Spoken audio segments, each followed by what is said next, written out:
This is the fifth interview of the Bauhaus Legacy series. It is December 6th, 2025, and we are here at the Walter Gropius House in Lincoln, Massachusetts at 68 Baker Bridge Road. So we're going to begin with an introduction. What is your name? Erika Pfammatter. And what is your relation to Walter Gropius? I'm his granddaughter. And what is or was your profession? I was a classical musician, mostly retired now. Okay, and what did you play? I played piano and harp, but I mostly earned a living as a teacher, both in schools and privately. Did you perform professionally as well? I performed professionally primarily on the harp, but I'm also conducting choruses and somewhat piano, yes. Okay, so your focus is classical music. Oh, definitely, Yeah. classical musician. Yeah. And when were you born and where did you grow up? I was born in New York City in January of 1960, and I grew up in Brooklyn Heights until I went to college, and then I came back and lived in Brooklyn Heights for another 2 years, then went to graduate school, and then I did not come back to New York City.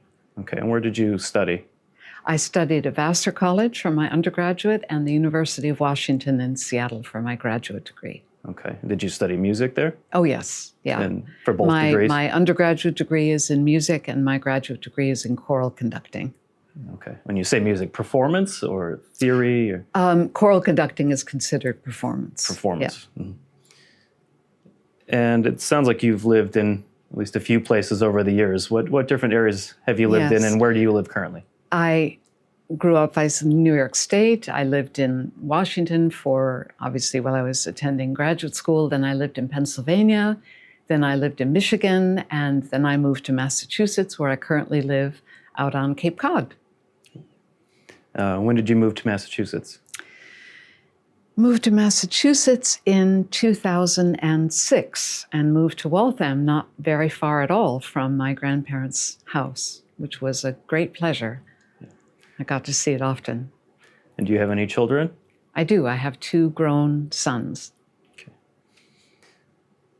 And what drew you to your career path? Have you had a lifelong love of music? I have, yes. I was always pretty good at music. And at my parents' cocktail parties, because that was what people did in the 50s and 60s and 70s, they had cocktail parties.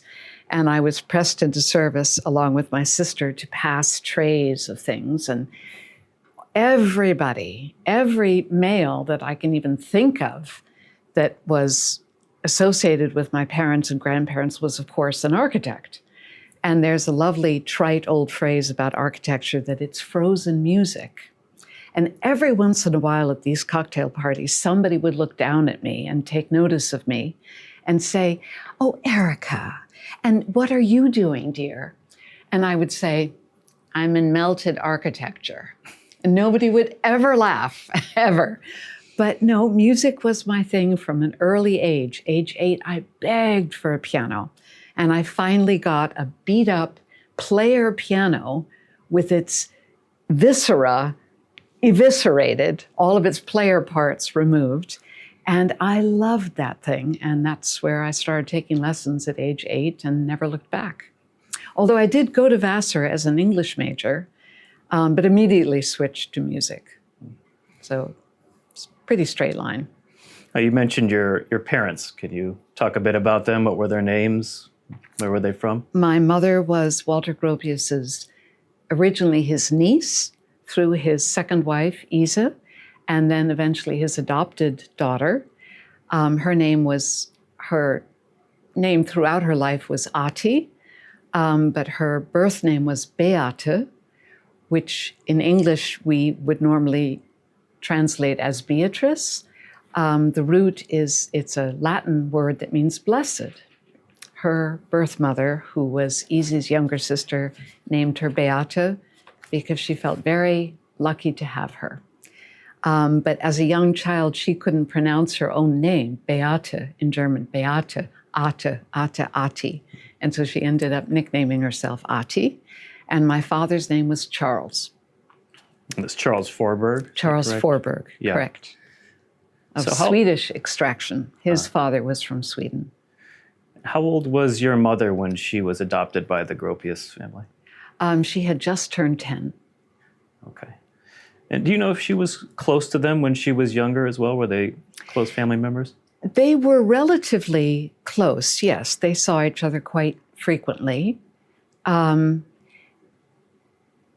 Isa Gropius was the eldest of 4 sisters, and 3 of them saw each other quite frequently, the oldest 3. The youngest one, Renata, known as Rena, had been considerably younger and had been raised by other relatives when their parents died quite young. And I think they saw less of her because she ended up moving to France, but they all kept in touch. But the oldest 3 were particularly close. Isi was the eldest, then there was Herta, and then there was Ellen, who was an actress. And Herta was actually the biological mother of Ati, who then died when Ati was 10, and then she was adopted by the Gropiuses. Okay. And we'll get into more about your mother later. I'd love to learn as much about her as I can since we have you here. But for now, let's go back. So we're talking about Walter, about Isa, your grandparents. And how much do you know about their family history? I know that's a big question, but their lineage, the Gropius family, the Franks, where they come from, sort of anything notable about their family lines that you'd like to share? Well, I know quite a bit. I mean, they told me, my grandfather, I was 9 when he died, so I knew him and I remember him very, very well.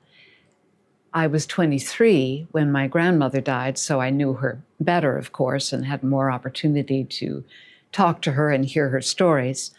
But obviously, both of them talked a great deal to my mother, and she passed down a great deal to me. And I was always very, very interested in family history. So I know quite a bit about their backgrounds and have met a lot of relatives. So I'm familiar, certainly, with their immediate family stories and have met a lot of their relatives. And of course, in my grandfather's case, biographies have been written, and hopefully one more is coming. We'll see. And where were Walter and Isa both originally from? Walter was born, I believe, in Berlin, and Isi was born in Hanover. And she was a bit younger than him as well? Yes, that's a family trait. Do you recall any interesting stories about their childhoods that stood out to you? About his childhood? Not particularly about their childhoods. Or what type of children they were, or what they were like when they were younger? Yeah, I'm trying to think. I know that in Isi's family, there were these 4 girls, and Papa was some sort of land governor or, land manager. And, sons were the currency of the day. And there were no sons. But the first girl, Isi, was, you've seen pictures of her. she was a knockout. She was an absolute knockout, especially when she was younger. The nose, this perfect nose. My God. And when she was younger, the blonde curls. And she was the first. And okay, she was a girl. The boys were going to come. And she looked very much like her father, who was very handsome. And she was the apple of his eye. Then Ellen came along. Ellen was also the apple of his eye. But then just girl. So I think she had sort of a charmed childhood because she was the first, she was accepted, she was beautiful.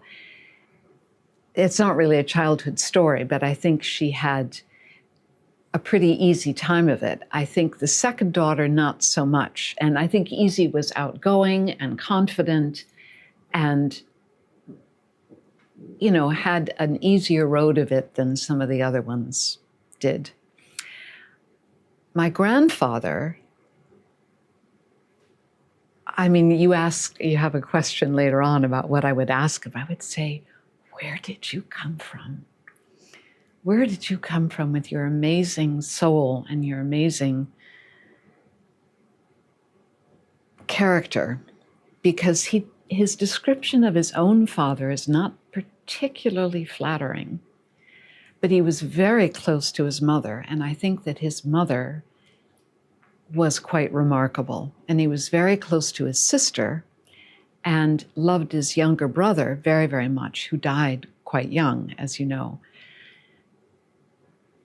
And certainly his experience and his suffering in the First World War, I mean, you know, you probably know what happened to him. And that all shapes a person. But how do you get, I mean, tons of soldiers suffered horribly on all sides of the war and had good relationships with smart, intelligent, sensitive mothers and smart, intelligent, sensitive sisters, and didn't grow up to be that kind of person. So more than that, I wasn't told and don't know, I'm afraid. He mentioned he was particularly close to his sister. Which sister was that? What was her name? Manon, named after the mother, and notice he named his daughter that, his own daughter. So there were 3 Manons. Right. Which is a French name, but they came from French Huguenots, the Schaunweber family. That was the maiden name of his mother. No, I know that there were other architects in the Gropius lineage. Yes. Do you know much about that? No, except that it was not the level of architecture that we think of when we think of Gropius. I mean, it was more, they were architects, but if you read his own quotes about his father, as I said, not terribly admiring. A little more sort of workaday, like, you know, build not a barn exactly, but sort of build a municipal building in a very sort of, just get some plans so that something could be built. There were some that were a little bit more imaginative and something more unique, but there was a thread, you're absolutely right, of architecture running back, and there was definitely, his father was an architect. Now, you mentioned that he was much closer to his mother and there was some distance with his father. Was it kind of a personality thing, or he was cold to him? It's in one of the biographies of both of them. He sort of describes his father as an architect, but describes him also as a somewhat timid and not a bold man. And he was an architect earlier in his life, and then he left architecture and just worked as a municipal servant of some kind. And you can tell in his quote that he sort of faults him for that, like, come on, you know, sort of step up. I mean, why did you just leave that and then just go to work as a clerk or something? It's in the biographies, and you sort of read between the lines a slight lack of respect. Mm. Don't mean to put words in his mouth, but. So you mentioned Walter's daughter, Manon, who was, this was when he was married to Alma Mahler before he met Isa. Do you know much, did your family ever talk much about her death and how that affected him? No, I know that my mother was curious about it. And I think after my grandfather died, she did talk to Easy about it. But as far as I was aware, during his lifetime, it was not brought up and not mentioned. But this was also, you have to remember, a time when painful things were not, you know, therapy had not really been discovered yet, and painful things were sort of swallowed, and you were expected to kind of pull yourself up and move on. And I imagine he talked to Easy about it, I would think, privately, and probably did not want to talk to Ati about it deliberately to make her feel in any way second or less, or, you know, you're not my real daughter or anything, because he loved my mother dearly. And you probably know how he added that sweet line to his will, such as it stands, you know, remember Ati, whom I love. He added this sentence to his very, very short will, and did that deliberately. So I think he made a point of not talking about it, both because it was probably too painful and because you just didn't, and also not to make Ati feel in any way left out or negated in some way.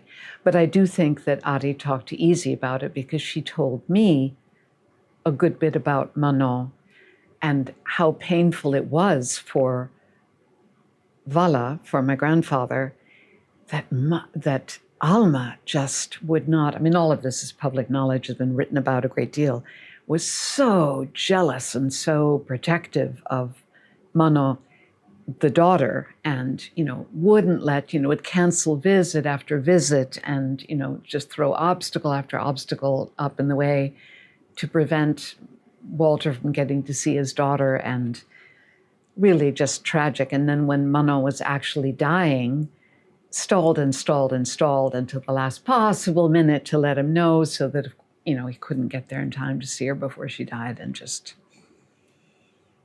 I hope that woman is in a special place. And I know for any viewers, there's an interesting biography of Walter, the Fiona McCarthy's book, and it does get into some of that. Yeah. So it's a very tragic story. Really is. So speaking of biographies, any biographies that you may have read, do they ring true to you as far as the man that you knew? Yes. I've read Reg Isaacs, of course, and I've read Fiona McCarthy's. And I haven't read Reg's in German, 2 volumes. My German's not up to that task. My mother read it. I've read the abridged version in English. And I certainly think he did an excellent job because he knew my grandfather and was devoted to him. But I do remember Reg right here on that couch, sitting on the floor with his back against that couch because it had terrible back problems, and Easy sitting in that chair, the butterfly chair. And Reg was a man of exceptional patience, working with Easy, and my grandmother could have an imperious side, shall we say? And Reg working to get information out of her, and Easy giving it, but giving it in a certain way that required a certain amount of patience to accept. And Reg with his back hurting more and more and more, sitting there on the floor taking notes. But yes, I mean, Reg certainly was a devotee and did his very, very best to write a careful and accurate and truthful and respectful biography. And Fiona, whom I met before she started writing, and I asked her, I made a specific request to her, which I think she met and succeeded in. I said, you would do my grandfather a great service if you would try to restore his character in the public eye, because there has been character assassination propagated against him that is false and untrue and hurtful and harmful, and that is not who he was, and misrepresentation of what he intended and what he meant, and, anti-Semitism and anti-female, and I mean, all kinds of horrible things that are not true. And if you can dig in and really find out who the man was and write about that and bring his true character to the fore, that would be a tremendous service. And I think that she did that. I think she represents that. She was hampered. There are not a few errors in the book because she doesn't speak German, didn't. She's passed away, sadly. And so all of his writing, all of his letters and all of his writing that was not in English, she had to have someone else translate for her, and his handwriting is notoriously hard to read. So I think that was an added screen for her that made it difficult. But on the whole, I felt that she represented him as a person quite accurately, the man that I remember. so. We talked about biographies of your grandfather and how they represent him, but how would you describe Walter Gropius as a person? He was truly, truly one of the most remarkable people that I've ever met.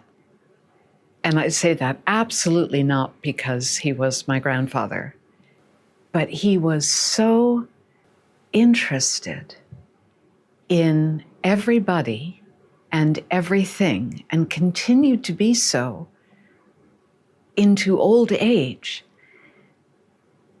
Curious and open-minded, and especially so with young people, with everybody, but with young people, with children. I mean, anything that my sister and I did, he said, what are you doing there? And how is that going to work? And what are you going to make? And then what happens? But with real, genuine, and you could feel it.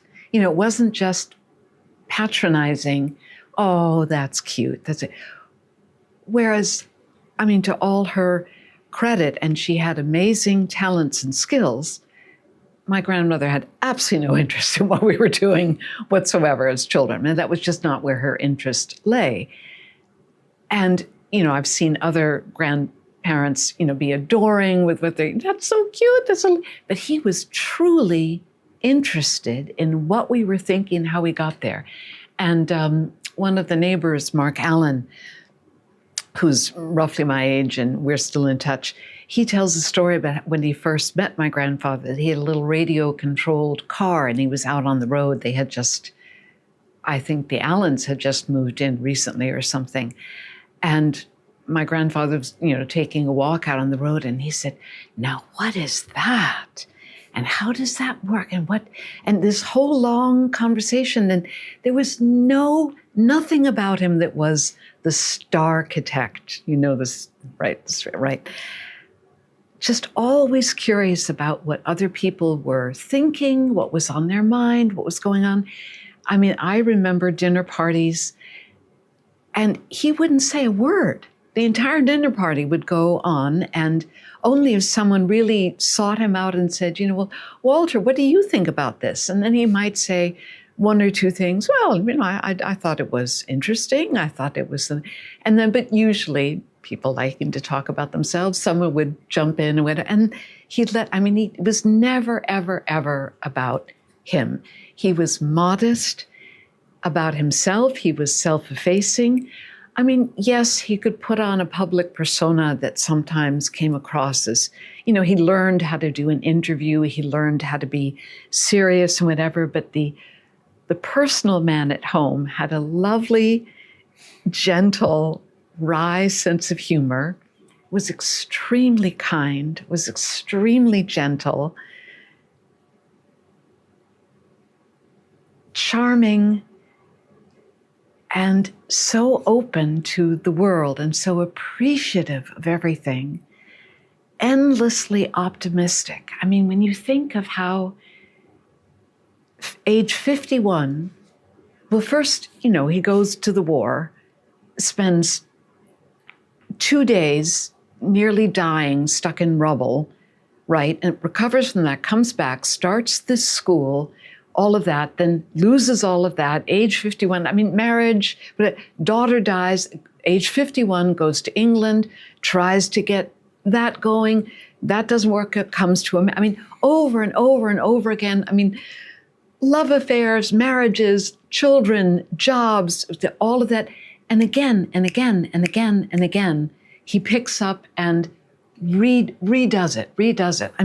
I wouldn't last through one of those, And that's what I would want to ask him is, where does this endless drive to keep going? It's that curiosity, and it's not about me. I'm not going to just wallow in my own self-pity and whatever.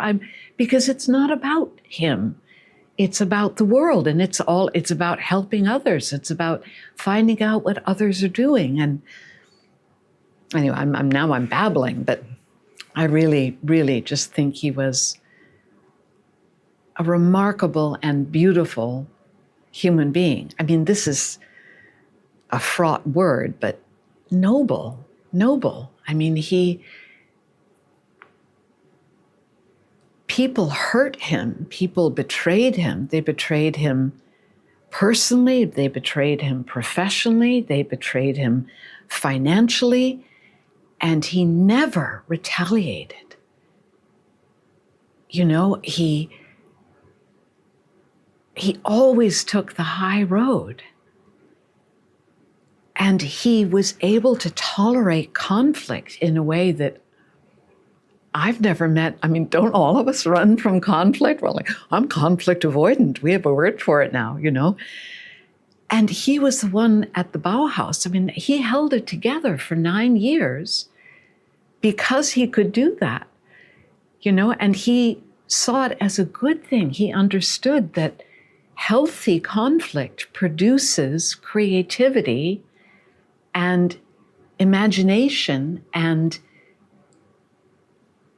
produces something new if you can manage it well and support it and not let it deteriorate into negativity. You know, he'd be in his office in the Bauhaus and Schlemmer would come in one door and say, I can't work with Kandinsky one more day, you know, and just go out and slam the door, and Kandinsky would come in and say, if I have to see Schlemmer for one more day, you know, and then Gropius would say, we need to have a party. We need to have a party, and we need a theme, and it's going to be metal or black and white or red or music or something. And then everyone would pour all their energies into making something together. And Kandinsky would say, you know, I want to do this, but Schlemmer, how about you help me? Fine.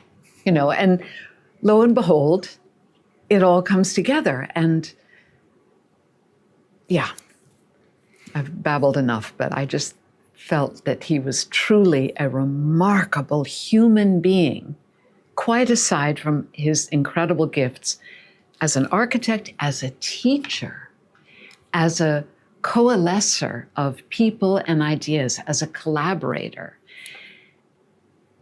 And I remember long ago when my sons were little and first sort of introducing them to the idea that your great-grandfather was someone special and he started this special school. And I was trying to kind of find a little story that would kind of demonstrate it for them. And I said, you know, when he came to this country and he was working at Harvard, and just as an example, some of his students came to him, Chip Harkness and so on, and said, we'd like to start an architectural office and we'd like your guidance. We'd like you to come into it with us. And, you know, my father was an architect and my stepfather was an architect. My stepbrother is an architect, and most of the men that I knew, my parents' friends growing up, were architects. And all of them, without exception, their practices were named after them. Of course. I mean, you go to a plumber, it's called Joe's Plumbing. I mean, you want to know who you're going to, right? I mean, it's Chad Smith's electrician service. You want to know where you're going. So it's John Johansen Architects. It's Charles Forberg Architects, Christian. But they didn't call it, even though by that point he had a name and he had a reputation, and they probably would have gotten a lot of work if they'd called it Walter Gropius and Associates, right? But they didn't. What did they call it? The Architects Collaborative. They could have called it Harkness, Fletcher, you know, right on down the line, Thompson and Gropius. They called it the Architects Collaborative. And he was there as clearly someone with, you know, decades more experience than the rest of them, but that's what they called it. And he wanted to be a part of that. And he made very clear to them and to everyone else, I am equal with all of you. And I just think that's beautiful. And that was the story that I told them as an example of, yeah, that was his mindset, was you're young, you're fresh, you've got the ideas. Let's work on this together as equals. And everything you're saying is exactly my impression of him and what I've heard from others, even during these interviews. And I'm wondering that idea of collaboration, like you said, it was a major component of the Bauhaus. And then we have TAC, the Architects Collaborative. How did that play out at home? Do you know, as far as like his parenting style, right, or running the house, or how the collaborative nature of running the household? Well, of course, because it's in one of the booklets that he did call easy die Majorität, which means the majority. But he was, in a time when women had a role in the house and the man had a role as the breadwinner and so on, their marriage was very, very equal. And even though, yes, supposedly she was in charge in the house, I mean, he carried dishes out and wiped dishes off. I mean, they were very equal. And, of course, as is part of your tour, I'm sure, the big desk where they worked side by side, and he would have been helpless without her in his work, absolutely lost without her to write and to translate and to support him in all of his teaching and lecturing and all that he did. It's just when it came to decision-making about almost anything to do in the house, and that included, because the house was a museum from day one. It was a museum from day one. And so anything about, well, we're going to do this, and we're going to need a new curtain here, and we have to do this, and we're going to have so-and-so over. The Breuers are going to come over, and Ben Thompson on Friday. What she said went. She was the majority, die Majorität. And that was his collaboration, was to say, yeah, easy. Ja, das ist fein. Kein Problem, das geht. Well, I was going to ask about her personality as well. My sense is that he was a very strong person, and very charismatic. Otherwise, he couldn't have run the school, Yes. for one thing, or the graduate school design at Harvard. But that she was much more outgoing and kind of more forceful in her personality. Is that an accurate assessment? Yes. I think you put it well. He could be very charismatic. It's because you could connect so strongly. It's not that he was a performer in a large group. He learned how to give a lecture. He learned these skills. And I can relate to that because I also am extremely introverted and withdrawn, but as a musician, I have learned how to get up in front of an audience and introduce them to what's going to happen, and to speak and to tell a joke and to perform without nerves and so on. But afterwards, I will run for my car rather than have to go to the after party and talk to anybody. And I think he was very similar in that he learned how to do all of that, but as at any party, unless it was someone he knew well, I think he was not terribly comfortable just going and saying, hello, Chris, how are you? And, that was not his style, to be effusively outgoing and friendly. He was much more, he would like to talk to you one-on-one, definitely, but not in an effusive, he would immediately draw you out rather than him being outgoing and talking about himself. Absolutely not. She was, yes, a forceful personality. She was, it's a type. It's a German woman of a certain generation, raised to be that way. I think her mother was the same way. They're raised to be confident. They're raised to have a certain presence. Again, she was not loud. She was not aggressive. But she had held a certain place, and you felt it. So she would not come in a room and take it over, but she was very beautiful, and she dressed immaculately and modern immaculately. And she would come in and, begin to talk to somebody, and you would be drawn to it and you would want to hear. Now, she would ask about you to a degree, but she would talk more about not so much herself, but about the topic at hand. whether it was the Bauhaus or whether it was the trip that they were on. And she was an excellent writer and an excellent raconteur. So if she was speaking about, what was going on, she could be very charming in telling a good story about a trip they had taken to Arizona or to Japan, and charming in that way. So yes, she was the more social by far. They seem very complementary then in their Yes, different energies. Yes. I mean, she was a very good sort of partner for him in that, greased the social wheels that way. Warm and effusive are not words I would use for her. I mean, not cold and aloof, but more proper. That's a word I would say.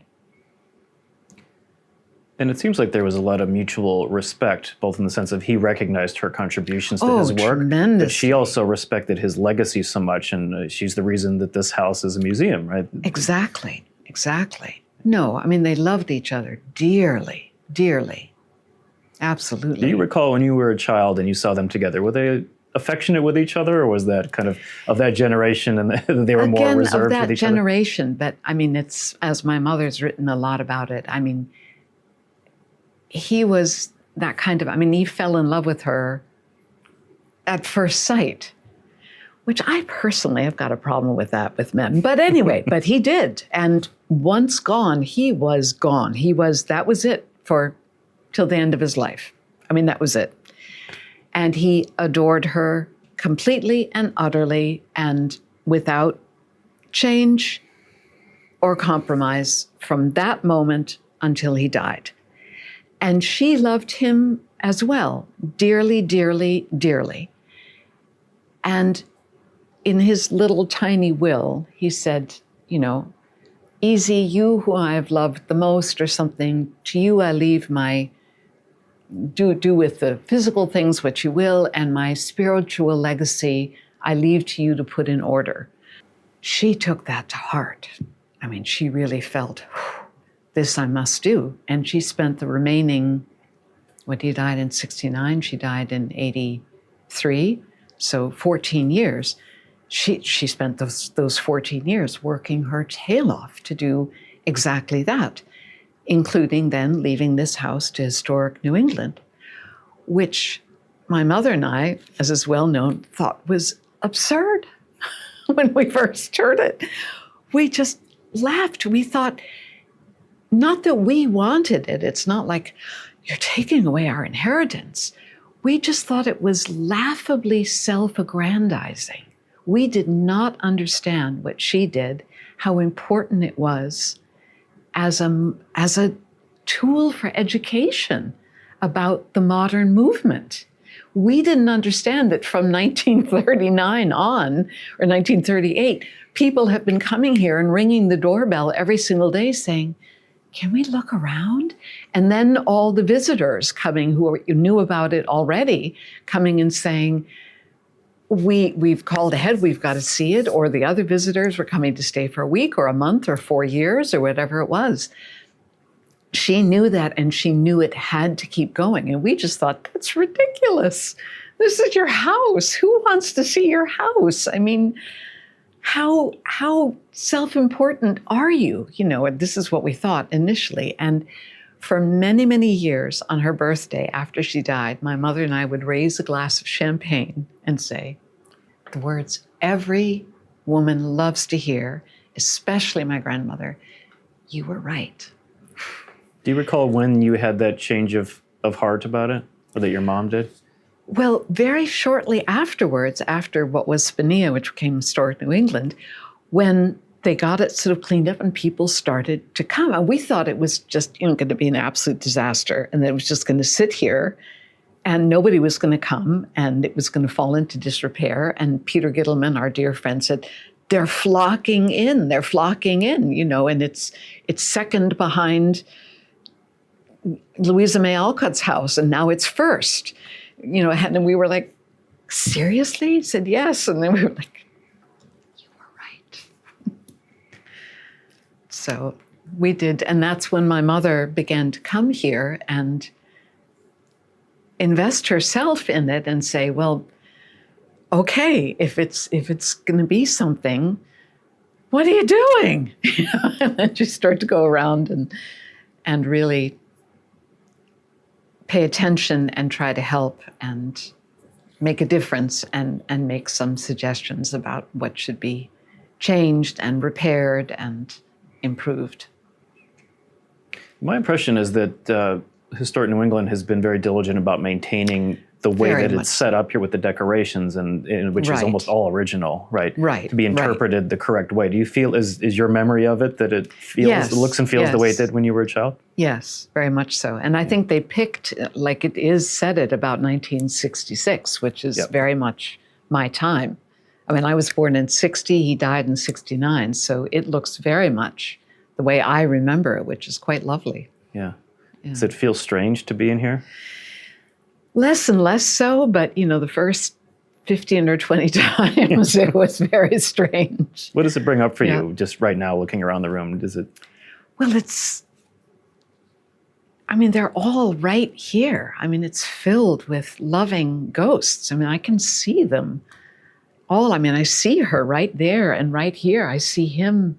That was his place. I mean, he lay there and he would read to us in the evenings, and she lay here and she sat there in the mornings, and I can see us all Christmas dinner right there. And at this time of year, I see the Christmas tree right there. It's filled, overfull with memories. And this ancient record player, how we would struggle with it on Christmas Eve, trying to get it to play. And yeah.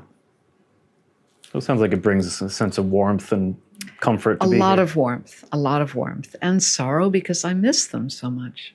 Yeah. Well, we were just talking about, you mentioned the Christmas tree over here. I want to show you a video. You're probably well familiar with this, maybe not. But this is on the Historic New England website, and it's old home movies of the Gropius House. Have you seen this? Well, my father took it. Oh, okay. All these home movies So are I just taken want you by to, my it's only 2 father. minutes. I'd just love for you to Yes. watch it and just give your thoughts, feelings, recollections of that.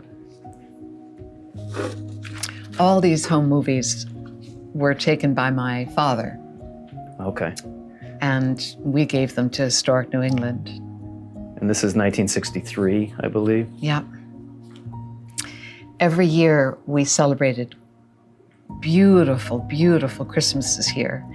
And every year the tree was decorated with completely different decorations. This time it was obviously tissue paper flowers. And one year it was paper doilies. There's me. And how old are you there? Ah, look, well, it was 63. I was 3. With my grandfather.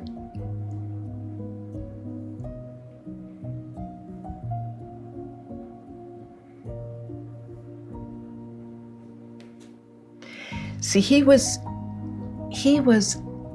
affectionate, physically affectionate. Here I'm talking to him thoughtfully. And I think I'm doing this because he did that. And there's my sister, looking around. Do you remember these films being taken? You were pretty little. And not at age 3, but some of the older ones, like my grandfather's birthday, the later one, I remember that one being taken. Here's my mother talking. Champagne glasses. Christmas dinner was always lobster.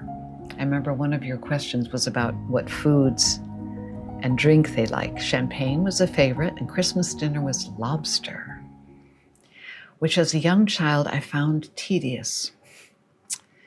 A lot of work. There, it's done. Very regionally appropriate, though. Yeah.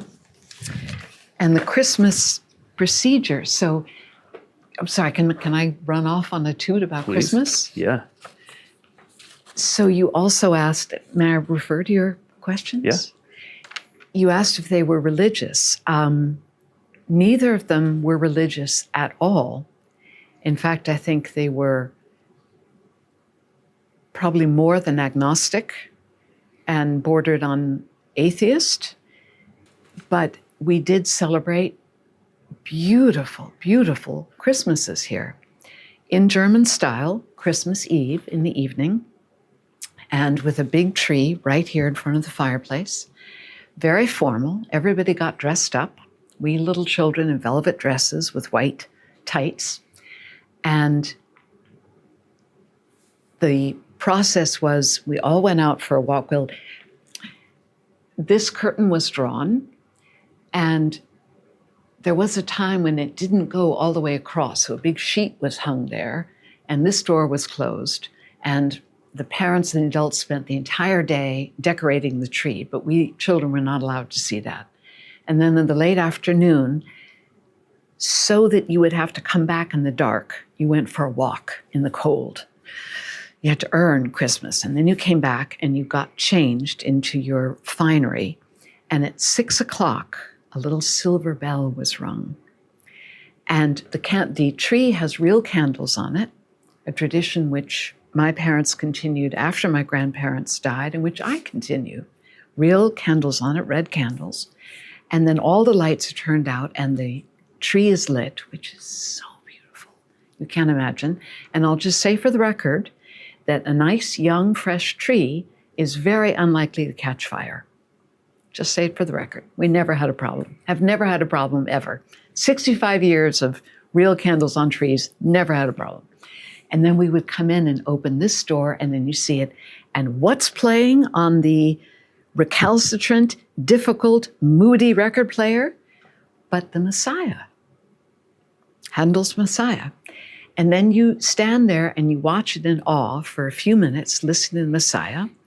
And then the music is turned off, and somebody reads from the Bible the appearance of the angels to the shepherds.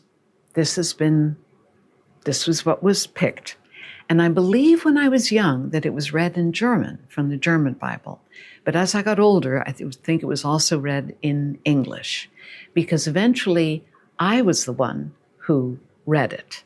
And there was some tradition that the youngest person there read it.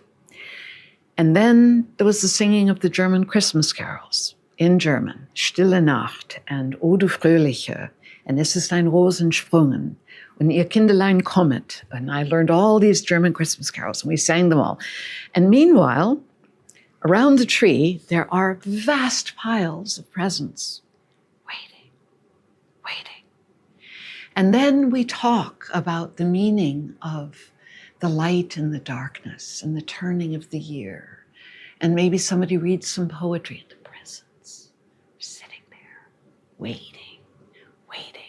And we've listened to music, and we've read the Bible, and we've talked about poetry, and we've sung songs, the presents are waiting and waiting. And then we go and we eat dinner. And it's lobster, which takes 4 hours at least to eat. And only then do we get to come back and put on the rest of the Messiah and open the presents. So basically torture. If you're 6 or 7, it's basically torture. It's probably like 2 a.m. by the time you finally get to open your presents. But there are plates. This is a sweet story about my grandfather. So my grandmother, my mother, and my father did most of the heavy lifting with the decorating of the tree and wrapping of the presents and setting out of the presents and setting everything up. But the Christmas cookies, of which there are a great many fabulous German Christmas cookies, Lebkuchen and Pfeffernusse and all these things. My grandfather's particular job was to take those beautiful black plates, one for everybody, and because our presents were sorted into bunches, so like this, there'd be beautiful cloths, but like my mother's presents were all here, my presents were all here. So everyone got a plate, and it was his job, and he would do that at the white table. He'd put out, the 6 plates, and then he would get the big bags of the Christmas cookies, and he would carefully dole them all out, and whether there was any sort of Christmas cookie nibbling, maybe there was an uneven number coming out of the bags, and to even them up, he had to eat a few. I don't know, but an even number appeared under the Christmas tree. So that was Christmas, which was lovely. Yeah, it sounds like it's a lot of wonderful memories wrapped Those around were those truly Christmas wonderful. time here. And for two people who were really not religious, in fact, a bit anti-organized religion, Christmas must have been something quite lovely for them, I'm thinking, or at least for one or the other, that it was important to them to keep this tradition alive and to keep celebrating it that way. Do you remember any particular gifts that your grandparents gave you? They gave me dolls and toys and sweet things. I can't remember any one particular present from them. I do remember, as I mentioned before, the agony of trying to give them presents.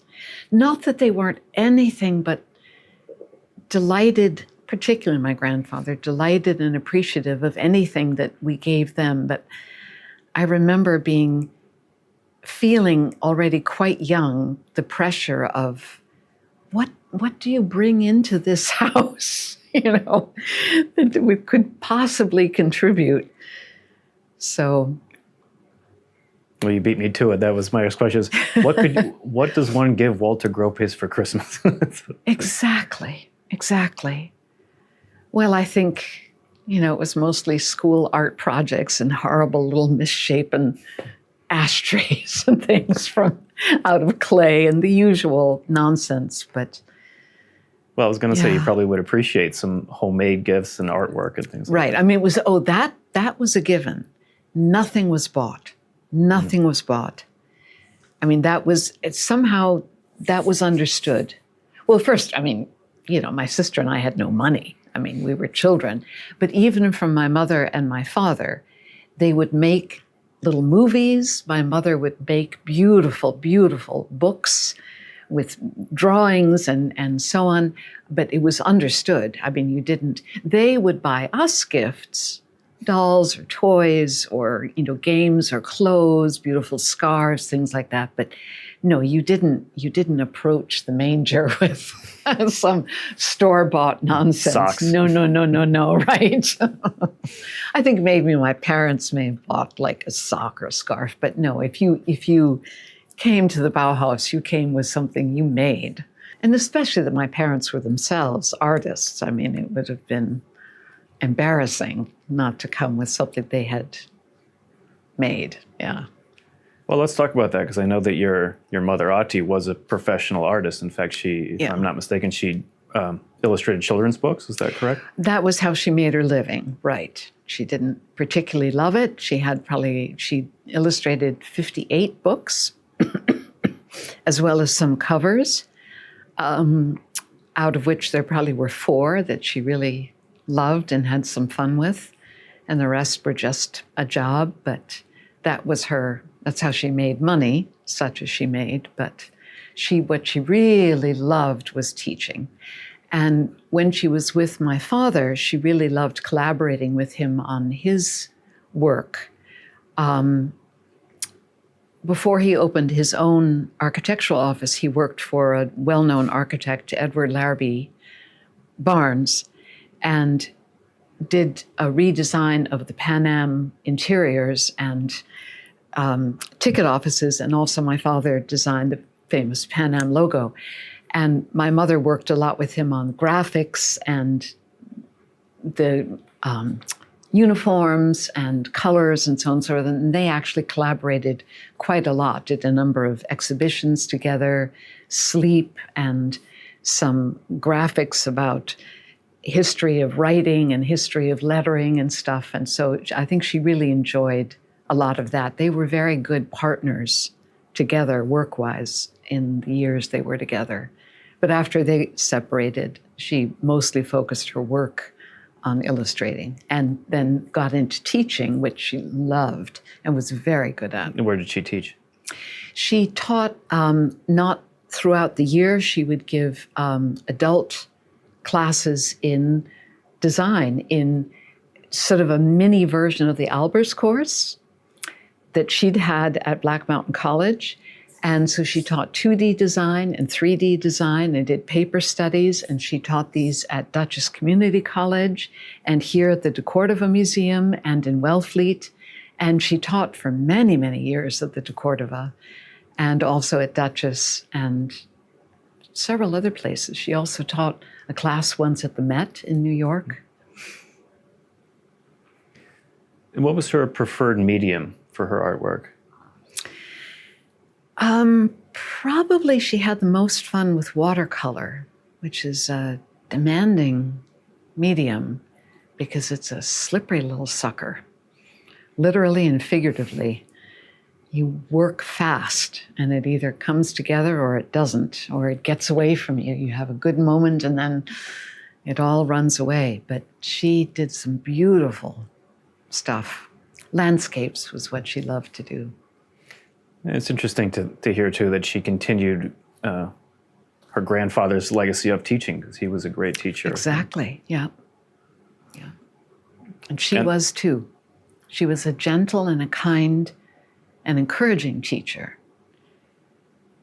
She wasn't always a gentle, kind, or encouraging person, but she was a teacher as a teacher.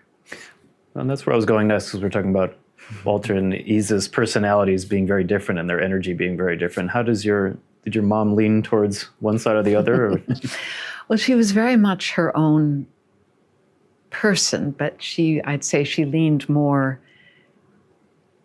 We who know the family well, and there are several of us, we talk about the Frank girls, because that was the last name. Isi, Herta, Ellen, and Rena were all Frank, was the family. And then there's Ati, next generation, and then Ellen's daughter, Efi, Frank. And then Rena had 3 girls and 1 boy, only 1 boy. And all those Frank girls have a certain firmness to them that does come, perhaps there's a cultural element and perhaps there's a generational element, but they all can be a bit tough and have a certain edge to them.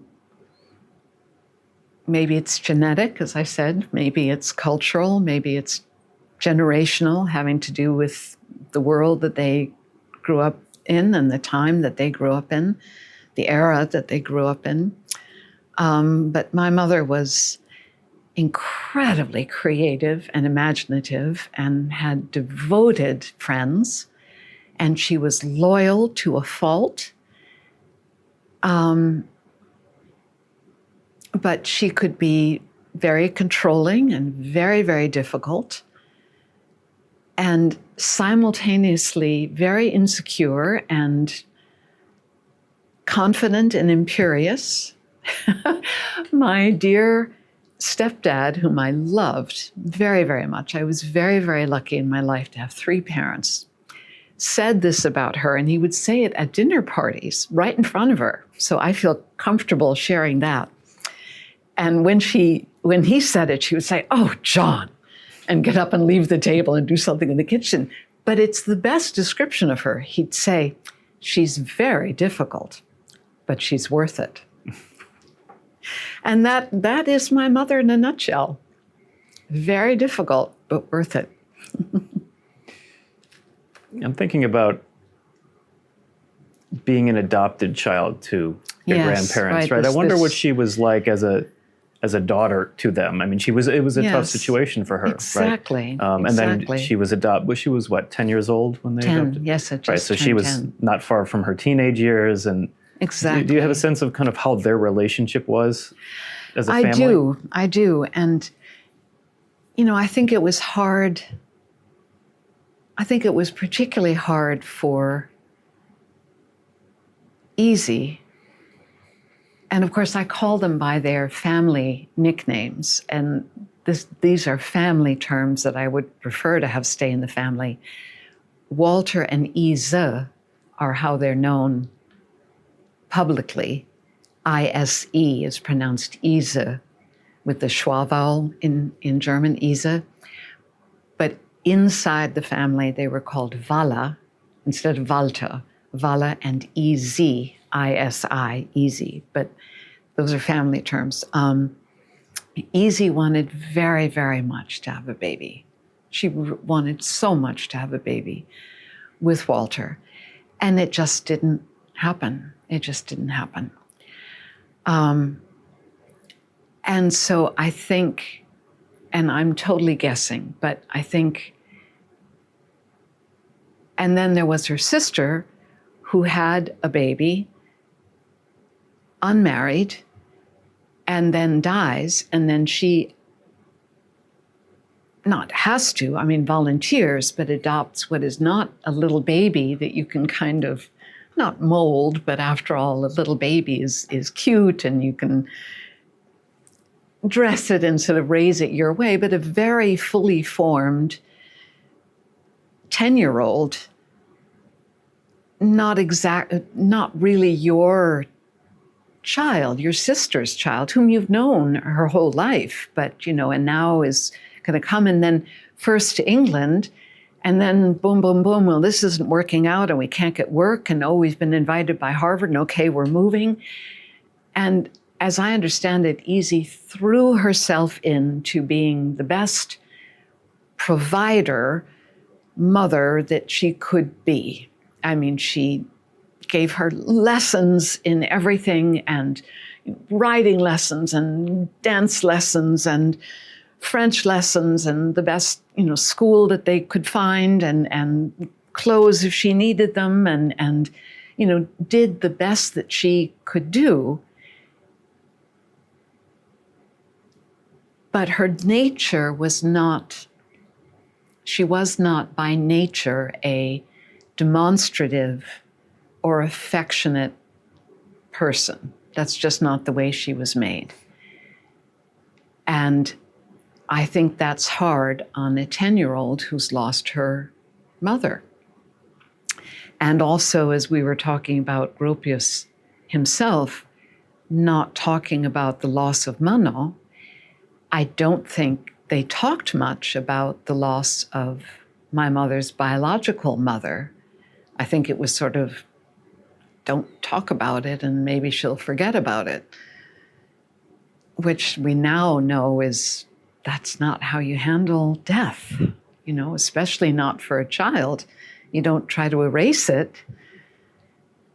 So I think that I know once I became more sort of sentient and aware that the relationship between my mother and my grandfather was, my mother and my grandmother was never a very, they loved each other, but it was strained. It was strained. Because how could it be anything else, really, right? Given their characters, both of them were strong women, both of them were difficult women, and my mother wanted something from my grandmother that she probably couldn't give, and my grandmother wanted something from my mother that she probably couldn't give. And they both did their best and made their peace and took as good care of each other as they possibly could. But I don't think that they were personalities that could mesh terribly well. Someone needed to be the soft one, you know, the way my grandfather was the soft one, and the way my father was the soft one, and the way my stepfather was the soft one. But neither of them were the soft ones. So was she closer to Walter then? Oh, yes. Much so, much so. She recall, as you mentioned, he had a very kind of a soft, grounded energy, it sounds to me, that, yes. And again, very receptive, listening and being engaged. Exactly, exactly. Did she ever share that he was affectionate as well? Physically or verbally? Yeah. Well, like even in the video that you showed me, I mean, he's chucking me under the chin, that's right. And, you know, there are pictures of my sister cuddled up to him, and I remember cuddling up to him here. And there are no pictures of me cuddled up to my grandmother. I mean, she was just not someone that you cuddled up to. I mean, she was not, I mean, then that's fine. There's some people who just don't want to be touched. You know, that's not their comfort zone. But yes, I think he was physically affectionate. I mean, I can remember always hugging and kissing him. And I've got lots of pictures of him with us clinging on to him and him with his arms around us as children and arms around her and her walking arm in arm with him in Europe and so on. So, yes. Again, the generational thing, I don't know. But no, I've seen letters from him to her, signed all my love and my beloved Ati, I'm so thrilled to hear about this. So, like nowadays, I always said to both of my parents, I love you, I miss you. I don't know if they said to each other, I love you face to face. That's again, sort of a cultural and a generational thing. Like my Swiss husband's family, I say, do you tell each other? No, we never. I'm like, who are you saving it for? You don't tell your own mother, I love you. Who are you saving it for? But that's, some families are that way. So I don't know, but knowing my mother, I would imagine that she told Walla that she loved him. And if she said it, I'm sure that he said it back. And I can see his handwriting, alle meine Liebe, at the bottom of letters. So, yes. But I don't think that happened with my grandmother. I think it was just, sei umarmt, be hugged. Yeah. So you mentioned your father a few times, and it sounds like he was also sort of on the softer side, like Walter would have been. Can you say a little bit more about his personality? And also, I'll just leave it at that. Well, I realize I'm the spitting image of my mother, but I'm my father's child through and through. And although I was very close to both of my parents, I had a much easier relationship with my father, and we were very, very close. And yeah, I'm just a lot more like him than I was like my mother. How did your parents, I'm sorry. Yeah, no, please. How did your parents meet? They met at Black Mountain. Yeah, he was also a student there. And he was an architect and designer. Was he also a good artist? Yes, also a very good visual artist and photographer, particularly. So, like the 2 photographs of us there are taken by him, and many of the photographs, in fact, Peter was saying just the other day that many of the photographs that they have in their collection of my grandfather, now that they finally uploaded photos from a big album that I have of his photographs, he said, I've just realized that they're all your father's photographs. So photography was a big interest of his, and furniture making, and an ultralight pilot. And he was also similar to my grandfather in that he was constantly curious about things and learning, and quiet and introverted, and never one to talk about himself, but did name his architectural practice after himself. But there are only 2 people in it, so there you go. So a very creative family all around. Yeah. And when did your parents separate? How old were you? I was 6, I think. Oh. Yeah. But they'd been together quite a while, because they married in 47 and then separated in 66 or 67. I'm not even quite sure, but so it was like almost 20 years or 19 years. And then when did your mother marry your stepfather? So they got together in about 70. So you were about this 10. whole marriage thing, they were very bohemian. So yeah. I think my parents only got officially divorced when I was like 17, so 77. And then, although she and my stepdad had been together 7 years at that point, but then so my father also was together with somebody, but, no one bothered much about marriage or whatever. But then eventually my mother and stepfather got married. And my father and person he was with got married, but that was all like for tax reasons and things like that. Nobody really cared about labels. And what was your stepfather's name? John Johansen. He was one of the Harvard Five, as he would say with a laugh at the table. I'm a name architect. Did he study under Gropius? And he also studied under Gropius, yeah. At the Graduate School of Design? Exactly. And he remembers meeting my mother here because there would be parties here. When Walter was teaching at the Graduate School of Design, every year in the spring, he would hold a party for the graduates here. And John was at one of those parties as a graduate. And he remembers he was 10 years older than my mother. That's what I said. There's sort of a family trait. Not as much a difference as, I think there was 16 years between my grandfather and grandmother.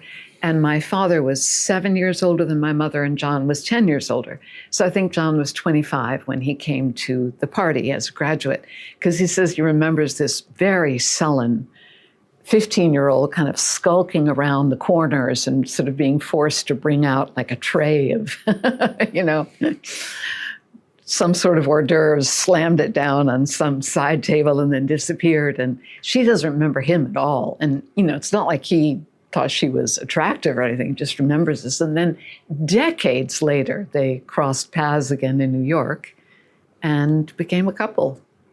You mentioned your mother and your father, Charles Forberg, being collaborative with each other in there, at least at times. Yeah. Was that the case with your stepfather? Not at all. No. Not even remotely, no. No, he had a very different, John was very individual. His style of designing and working was much more, not starchitect, but yeah, he worked alone. He imagined alone. He had a much more sort of a different brain that worked differently. And yeah, so no, their connection was a different kind of connection. Did your father and stepfather, did you sense a Gropius influence in their architectural work? Yes, definitely. More strongly probably in my father's case. I would say that his style was very classical in the modern tradition, and that John's style, my grandfather knew both of their work well and was very admiring of it. Not that John's wasn't modern, it was more organic, more playful. It's well known.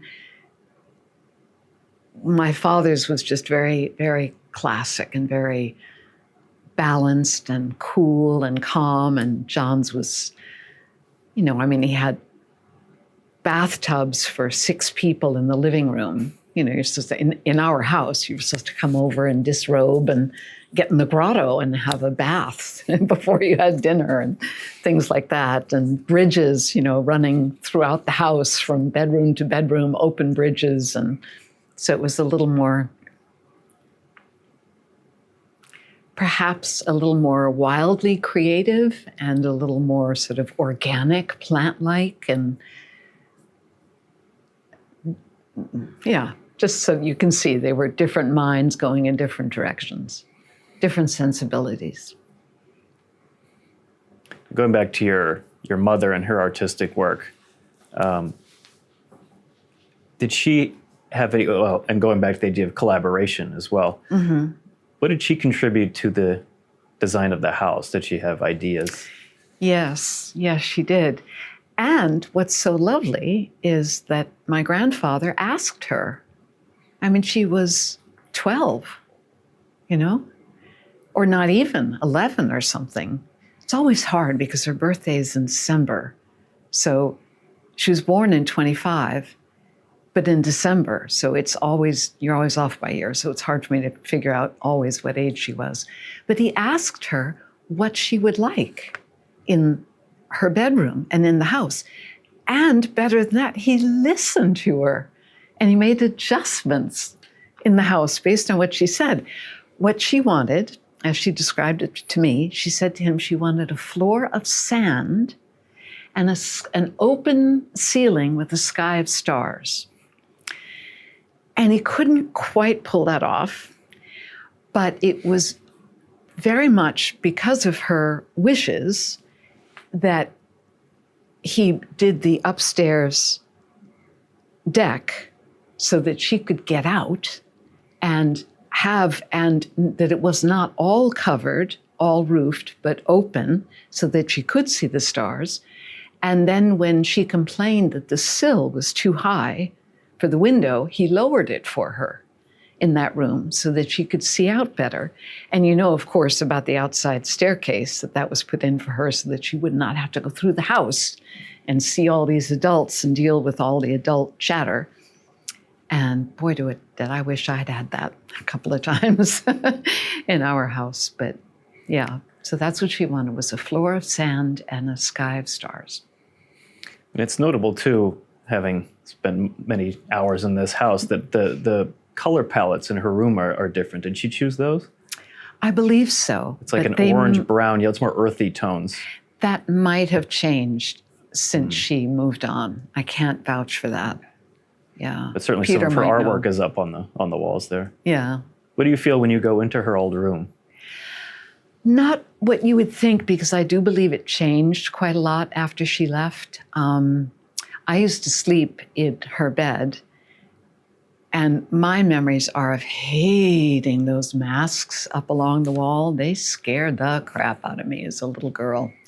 You mean the illustration that runs along by the bed? Yeah, along the big bed there. But I have other memories, right. So as I said, I think a lot changed in that room after she moved out, because, you know, she moved out when she was 16. She went to Black Mountain and didn't come back, would not come back to finish her final year at Concord Academy, tested out. Smart girl. So they used it for many, many other things since then, and may well have repainted it even since then. So I'm not sure how much of it. I have vivid memories of my sister and I being in that room, and then so many other people being in there. So I'm not sure, even as the house is set to 1966, that I think that room is more 66 than it is her room. So she actually only lived here about 4 years, it sounds like, right? Yeah, right. That it was really her room. Right. So when you would come to visit, when you were a child and she was no longer living here, was that room just a guest room? Yeah. It was more the family guest room. I mean, but it's funny, we would often, now why was that? My mother and I would often stay in the guest room. When we were little, my sister, well, obviously, my parents would stay in the guest room. My sister and I would stay in my mother's room.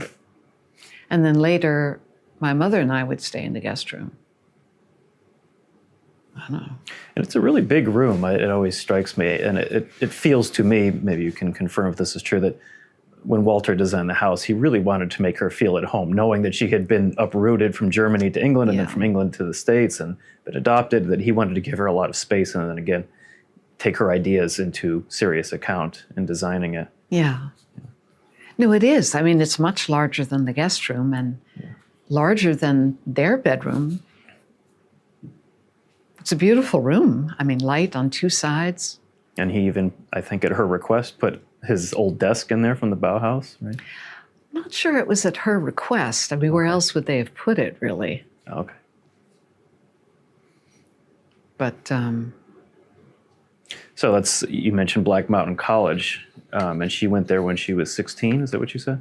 yes, she went there for a summer program. And also just, I think she was being a recalcitrant teenager and, wasn't going to work, or, they were looking for something to do with her that summer. And he had a close connection to Black Mountain, of course. Knew Albers well, and so sent her down there for the summer program. And she absolutely loved it, fell completely in love with the place and with the whole experience of this commune of students and professors and what they were doing, and literally would not come back to Concord Academy and leave this wonderful new family that she'd found. and amazingly enough, was able to test out of her senior year at Concord Academy and stay there. Well, of course, Black Mountain wasn't even an accredited college, so it didn't matter so much, I guess. And then she stayed there for 4 years and then was able to test out of, where did they get their degrees? University of North Carolina or something, right? I think so, yeah. But, they weren't accredited. They couldn't award a college degree, but then they had some arrangement with, I think it was University of North Carolina or Raleigh or something. Someplace they went and had something where they could kind of transfer her credits, and then so her actual college degree is from, not her. I mean, everyone says they went to Black Mountain College, but they weren't accredited, so her diploma is from someplace else. Well, she certainly made a professional living based on the education Yes, well, she exactly. received. Like everyone else who went there. Sure. I mean, all of them had the same thing. Is your sense that the Black Mountain College had a similar, let's say, vibe, for lack of a better word, as the Bauhaus? Yes, well, very much so. And, there were so many people there from the Bauhaus, teachers. And it was a mini Bauhaus. And that whole feeling of the students and the teachers working together collaboratively to keep this thing afloat and to have parties and create something new and magical and meaningful and important together, absolutely. And I think that she felt that and loved that and felt that vitality and that importance and that genuine, this is meaningful, this is real. And I think it also resonated for her that she'd heard these stories about the Bauhaus, for the last 6 years or whatever. And now she had found something where this was actually happening in real time and she could be a part of it. And she made very, very close friends with the Dryers, lifelong friends with the Dryer family, who were major players at Black Mountain College, and with the Albers too, of course, and many, many, many other people. And then, found her first husband there. And I mean, it was a huge, huge part of her life. Now, we've also mentioned your sister a few times. What was her name and what was she like? Her name was Sarina, spelled Sarina. So it comes from the Russian, meaning like princess, like Tsar and Sarina.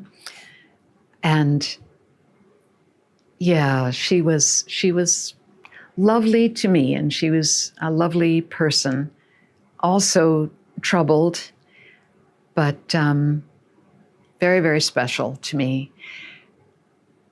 It's sort of an interesting story how she was adopted, because I think another of your questions was how many of the Bauhäuslers did I know personally? And really the one that I knew the best, I met many of them, of course, over time, but the one that I knew very, very well was Lojko Breuer and his family, Connie Breuer and his 2 children, Czeska and Tomasz, not only because they lived right down there, but because they lived in Wellfleet, where we also spent the entire summer. And Czeska babysat me, and we were over there all the time, and Lojko taught me how to play chess when I was a child and never, ever let me win, taught me how to play by losing over and over and over again. But knew them very, very well. And they had their first child, Tomasz, Tom, and my mother was very close friends with Connie, his wife, and then were not able to have another child and very much wanted to have another child. And then they arranged to adopt a little girl from Germany. And my mother was traveling in Germany at the time. And, this is 1956, I think it was. And at that time, you're talking about snail mail. And, you get a little photograph about that big. And after 3 weeks, you get a letter. And so Connie had asked my mother if she would be willing to make a detour on her trip and go to the orphanage where this little girl was and basically sort of check her out, that she was genuinely as healthy as Connie had been told in the letters, and so on and so forth. And my mother did, and met this little girl whom the Breuers did adopt, a little 3-year-old girl named Cheska.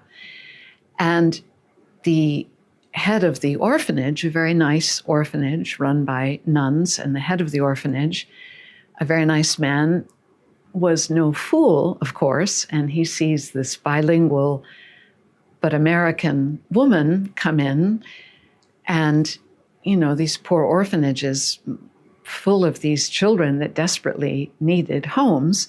And he said to her, you know, we have another little girl who really, really needs a home. And in her first year as a baby, came here as a baby, and failure, what we'd say nowadays, failure to thrive. Even though, like all the other babies, we were feeding her, but she just wasn't doing well. And so we had to give her to one of our foster mothers in the village, and lovely older woman who is the church organist. But she's in her 70s, and she's just getting too old to do this. And so she's had her now, and the little girl is almost 3, but she just can't keep her much longer because she's just getting too old for this. And this little girl really, really, really needs a home. And of course, that was my sister. And that's how my parents ended up adopting my sister. And of course, it took some 4 months or something to get all the paperwork sorted out, but that's how they found my sister. So she was also adopted from Germany, and she and Cheska ended up becoming good friends. So, but my sister, you know, that's, as we now have learned, right? The first 3 years are very, very formative. And I think, and my father thought too, that unlike the other children, well, for all of the children, any child, you know, upheaval is terribly hard. But my sister wasn't in the orphanage with lots of other children and lots of other nuns taking care of lots of children. She was in a home with one mother, quote unquote. And then another woman came and took her away from that home, and took her away from her little village, and took her away from her country, and took her away from her language. And all of that when she was 3 years old, and perhaps she'd already had some difficulties, the fact that she just wasn't doing very well, even in her first year of life. So I think she had it rough in the very beginning. And she had it rough after that. She was very smart and talented in a lot of things, but she struggled in school, and she struggled with what may have been bipolar disorder. Nobody ever diagnosed her. It was before all of that. She could be really angry with people, never with me. And then be really depressed, and sometimes be really up. So seems, you know, it's an armchair diagnosis, and then boom, she was gone, killed in a car accident at age 20, which just seems, as it is with any young person killed, right? Like just such a waste, but also such a cheat that she never had a chance to get help, get a chance to get balanced out, to have a chance to experience a career, if that's what she wanted, to experience getting some help with whatever problem she was experiencing, to have a chance to have a partner in life, if that's what she wanted, or have children, if that's what she wanted. She was always, which was, I thought, so remarkable. Both my parents had struggles with her, but much more so my mother. Because after all, my poor sister had sort of had a mother, right? So I think that she had more probably resentment towards my mother. She'd never had a father, so she probably found it easier to connect to my father, or maybe wanted a father more. And as I've mentioned, my father was a much gentler, calmer person, and easier to get along with just in general. So he had less difficulties with her. But with me, she was never anything other than completely loving and devoted, which seems a little bit perhaps out of character, but when you think about it, many people who've been wounded as children try to heal themselves by healing the next, either their own children or the next young thing that comes along. But also, you might think that my being born, I mean, I was unexpected, so my parents didn't think they could have children, which is why they adopted. And then all of a sudden, my mother gets pregnant 3 years later. And you would think my sister would be jealous. Here comes along a biological baby. She could have been vicious to me. I would have understood that. And instead, she just adored me. She absolutely adored me. I was her baby. And there's one story about when I was quite little, like 2 or something. So she was 5 years older than me. She would have been 7. And we were at dinner, but I was walking, so I must have been 2. And I guess my parents were still eating, and I toddled off into the kitchen, and my sister followed me. And I reached up for a pan that was on the stove. And it was my sister who'd followed me in to make sure I was safe, not either of my parents. It was my sister who stopped and caught that and made sure that I didn't pull the pan down. And my parents, both of them, told me that story. But what I remember is as a tween, I was 12 and 13 for 2 years. And I was at the age where the last person, so my parents were long since separated. And I'm living with my mom mostly, but I saw my dad all the time on the weekends and so on and so forth. But the last place I wanted to be on the weekend was home with my mother, because I was 12. Oh my God, spend time with my mother. No, And every single weekend that I wasn't with my father, if it was a weekend to be with my mother, but we were very casual about it. There was no custody or anything. But if my father was away or traveling or work or something, my sister would invite me. My sister would immediately say, come spend the weekend with me. Now, she had a steady boyfriend. And I would, of course, say, I want to come spend the weekend with you. And she'd say, come on, spend the whole weekend with me. Now, she was 17 with a steady boyfriend. 17 years old, madly in love with a boyfriend, having sex, and inviting your 12-year-old kid sister to spend the weekend with you. Once, sure. Every other weekend, or every third weekend, and then maybe 2 weekends in a row for 2 years until they broke up or something like that. When I look back on it, I'm stunned. I'm absolutely stunned. And she couldn't have been anything less than adoring to me the whole weekend. I did everything with them. Never a minute alone. Never a minute. They want to go to a movie. I went with them to the movie. Go for a walk. I went on the walk. I must have driven her poor dear boyfriend, whom I also adored, absolutely nuts. Absolutely nuts. We were like a little family, but they never got a minute alone. She was so dear to me. So whatever struggles she had, she spared me any of them. I was like both her little sister, but I was like her baby. And she maybe healed herself a little bit by giving me all the love that, I don't know, maybe she didn't get or needed to get or whatever. But in many ways, I've had some therapists ask me when I've told them about my mother, why aren't you a serial killer? And I've said, well, my sister. cut. It sounds like a wonderful relationship. It was. It was. And in many ways, I mean, of course, I was shattered when she died. And how old were you then? Had just turned 15 when she actually died. I mean, she had her accident right before Christmas, and then she died, oddly enough, on exactly the same day that my mother's mother died. Really? Yeah, weird coincidence, right?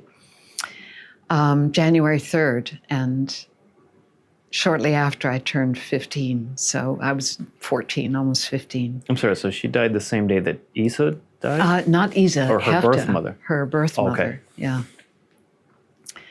And then, I mean, of course, it was shattering for a very long time. But then eventually, life goes on. I went to college, I went to graduate school, I got a job, I got married, I had kids, and it sort of heals over. I mean, you get accustomed to it that this person is gone. But now that my parents are gone, and I don't mean to say I'm all alone. I have a fabulous husband and 2 wonderful kids and great friends. But in terms of my Urfamilie, my original, I'm all alone. And boy, do I miss her. I mean, again, I miss her now almost as sharply as when she first died, because as I look around here at all these ghosts, she's sitting right there, and you show me that video and I'm swallowing back the tears because she should be here. See, you did it. I held out until what, 7:45? I did pretty good. I'm wondering about your mother being adopted herself, if she, maybe a part of her wanted to offer what she felt like she didn't get, or I don't know. Yes, yeah. You think there's probably something there. Well, I don't think it's a coincidence at all that, these 2 women, easy adopting and doing the best she could, and it not being an easy relationship, and then Ati trying to sort of fix that by adopting and doing the best she could, and it also not really working. And interesting enough, I didn't have the easiest time conceiving, and I remember my first husband saying, well, we could adopt, and I was like, no. I said, if we can't have children, we're going to get a lot of cats. So many cats, like you can't even believe it. And I know there are needy children out there, and I know they deserve a good home, but trust me, it wouldn't work out. I was speaking of this tragic car accident, and I know that Isa herself was in one. And can you talk about that this, and my dad, and like this is the other thread through our family is car accident, car accident, car accident. So what happened to Isa? I need a Isa? Self-driving car, except I hate Musk, so I won't do it. But I do. Yes, car accidents. Not a good thread. Which one do you want to hear about? Isa, when did How much Kleenex? One in each hand. We can pause this. So I'm wondering about car accident that Isa had. Yes. When did that occur? So my parents married in 1947. My mother proposed to my father because he got an Appleton scholarship to travel in Europe for, I believe, almost a year. And so she proposed to him so they could go together. They were going to get married anyway. And they came back from that. And almost immediately thereafter, my poor grandmother got into this awful car accident. So I believe it was early 1948. But we can look that up. But I believe it was early 1948. And nobody knows exactly what happened because my grandmother blacked out. I mean, she has no memory of the actual accident. But she used to have a seamstress come and do some work for them, an old elderly woman. And she was driving her home. I believe it was winter. And it might even have been here on Baker Bridge Road. It was not far away at all. And she drove off the road, hit a tree, and she herself was very badly hurt. Her foot was nearly severed. She had a very bad concussion, face lacerations, her hand very severely hurt, and the seamstress was killed. And she was in a cast, a full leg cast for 6 months, and her hand quite severely damaged, and my parents had to move in for 6 months so that my mother could be the housekeeper and helper, full-time helper and cook and all of that. But again, I remember asking my mother about this and my mother saying, no talk about it. I mean, again, whether my grandmother spoke privately to my grandfather about what happened and any feelings she might have had about having caused the death of this poor woman, which I'm sure, I have no doubt she felt awful about, but she certainly did not discuss it with my mother or my father. It was never talked about at any time, even within the immediate family. Just not.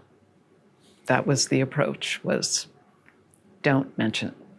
You mentioned severe injuries. Did she have lingering effects from that later in life? Yes, absolutely. I mean, she could walk short distances without a cane, but she mostly had a cane with her for the rest of her life. Really? Since the late 1940s? Yeah. Wow. Yeah. And that one hand, it's awful that I can't remember now if it was the right or the left. I feel like it was her right. That thumb was always, the way it sat in her hand was always a little bit funny. And she had a scar on her face. By the time I remember her, you couldn't see it anymore. It did fade. Faces heal quite well, for scars. So she healed otherwise, but the foot, I mean, it's a miracle that they saved that ankle. Apparently it was almost completely detached. Especially in that era with medicine at the time. I know, right. So it was very significant. What's your recollection of when Walter and Isa passed away? Yeah. I do remember both quite well. My grandfather died, of course, in 1969, July 5th. And, it's been written about, it's well documented. What I remember about it, which is sort of sad, it was summer, and my mother was here, of course, supporting him and supporting my grandmother. And because it was summer, we always spent the entire summer on Cape Cod. And my father was down in New York. And because he had been ill, he'd had an infection, and then they decided to do this operation to put in a heart valve. And we were on the Cape, and so I remember I didn't go all the way back to New York to be with my father. My mother had me stay with some friends right there on the Cape so that she could just come here and to Boston to be with my grandparents. And then after he died, the friends that I was staying with didn't tell me, but I remember she came to pick me up, and she brought a newspaper. And when she picked me up, she showed me the newspaper, and the newspaper said, Walter Gropius, founder of the Bauhaus, dead at 86. And that sort of, it shocked me. And I thought, even at the time, I was 9, I remember that, and I was shocked and hurt. Of course, I was upset, but even as a 9-year-old, I thought, what a strange way to tell your daughter that her grandfather has died. It was too painful for her to verbalize it? I don't know. Maybe she wanted, but I knew he was a famous person. I had been with him on several occasions when there were people around, and I knew that. I didn't need to see that, but yeah. And did he pass away at the hospital? Yeah. Now, how about Isa? I know that was a number of years later in 1983. Yes, and she began to have these very small TIAs, transient ischemic attacks, and so she faded much more gradually. And then eventually we got a hospital bed here for her, and she was here for quite some time, and then finally moved her to basically a nursing home, a very nice nursing home. But I remember we did go to see her there, and she was pretty well out of it. But it was my grandfather's birthday is in May, of course, May 18th. And in May, the lily of the valley blooms, and it would bloom right down there beyond the pine tree. And for his birthday, we would always cut it and collect it. Maiglöckchen, they're called in German. And they have a lovely smell, as you probably know. And he loved them, and we all loved them. And we went to visit her in May. She died June 9th, I believe. And I remember we drove up from New York and went to visit her in May. It was certainly it was the last time that I saw her. I believe my mother saw her after that. And we picked, because it was around my grandfather's birthday, we picked some Maiglöckchen and brought them into her very nice room in this very nice sort of nursing home place. And even though she was not completely gone, but not certainly not with it and talking, so on and so forth. And we brought the flowers in, and my mother held them up to her nose. And she said in German, because even though her English was excellent, but as you fade, you kind of revert. And she said, "Wunderbar," which means wonderful. And that was the last thing I heard her say. And I thought that was lovely, that it was the last thing I heard her say, and also the last, sort of her last statement, but also that we could make her happy that last time. And that she and my mother told her and said, it's like Fala's birthday was 2 days ago, and, we picked these from the house or something. And I don't know how much of that she absorbed, but yeah. And it was a little while later that she just quietly slipped away, as they say. And Walter was 86. How old was she? She was also 86. Oh, really? Which we thought was a nice match. So it sounds like her death was a little more expected, given Very her health. much so. Whereas Yeah, Walter we were just kind of waiting for it. It sounds like his was somewhat, he was elderly, but somewhat unexpected, right? Yeah, we'd really hoped. He'd had this infection. I don't remember if it was staph or pneumonia, but this infection, which sadly he hadn't treated. Easy had urged him to go to the doctor. He thought he was just had a cold, and it turned out it had gotten into his heart valve. And so by the time they treated it, it had damaged his heart valve. And then they told him, well, either we can replace the heart valve, or we cannot, but then you're going to really be an invalid. You're going to have to, because it's not working right, and you're going to be prone to heart attacks, and you can't do very much, and you have to stay home and stay in bed. And at first, when he was kind of drugged up, he said, well, I don't want the operation. And then when his head cleared, he said, yeah, of course. I'm not going to do that, and we'll have the operation and get the heart valve.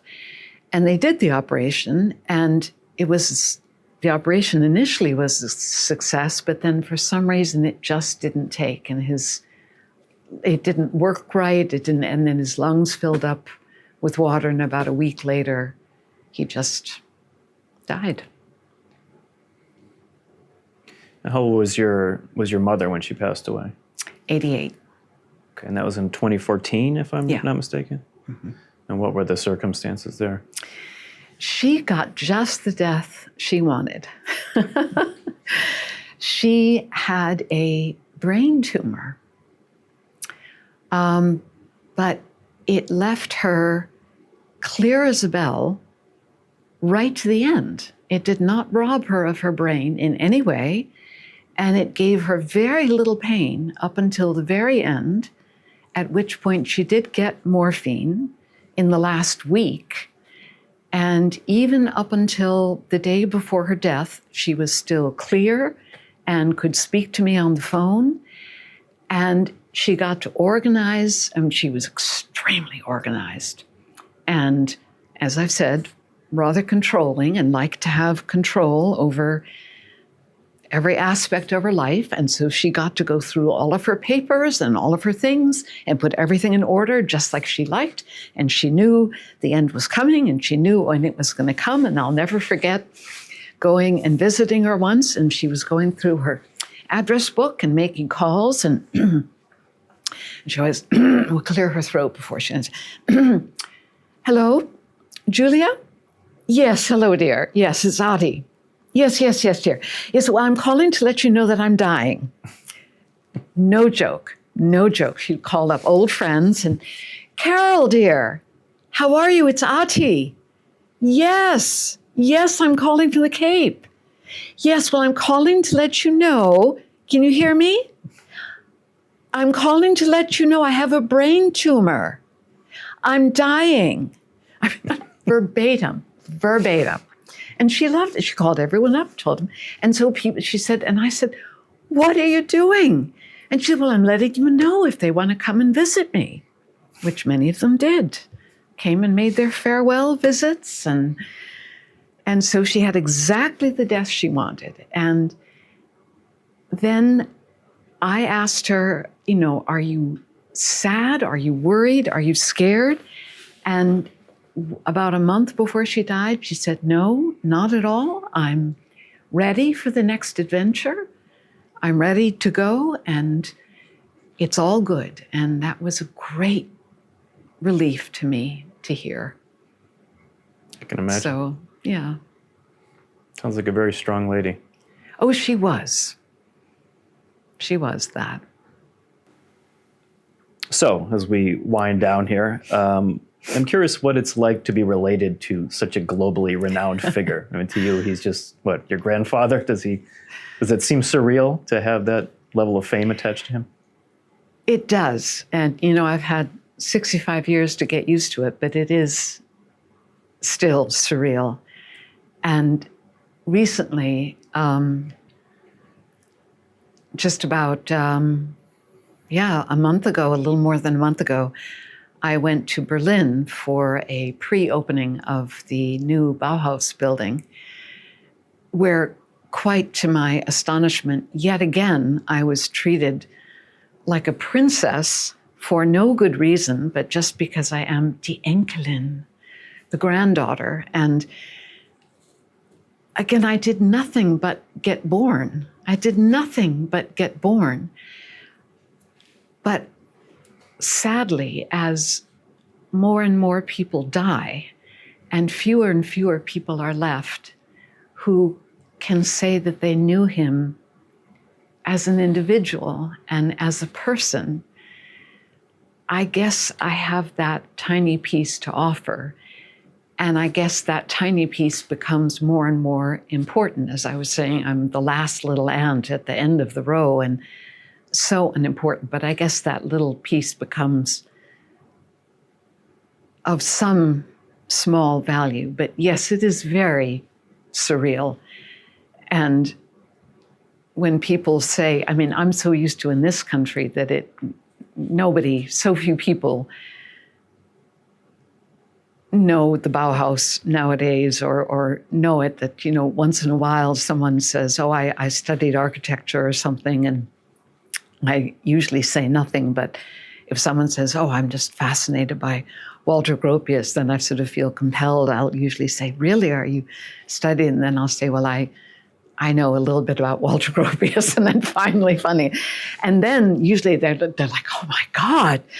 And then I say, no, it's nothing. And I said, then I sometimes think, well, I would feel that way if I met Igor Stravinsky's granddaughter, or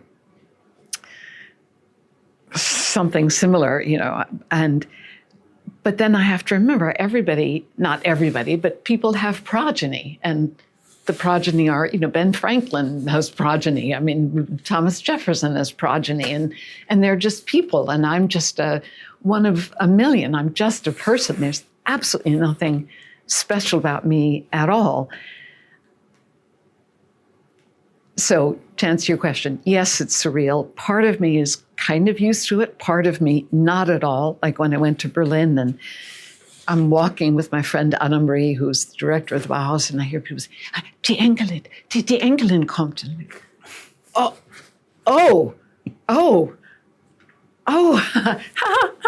It just feels totally bizarre. But I would like to, which is why I came to do this, to offer that one little piece, which is to say, this man was truly something remarkable, special, lovely, and wonderful as a human being. And his extraordinary accomplishments as an architect and a visionary and a teacher are equally memorable and important. Equally. And that's all I have to offer.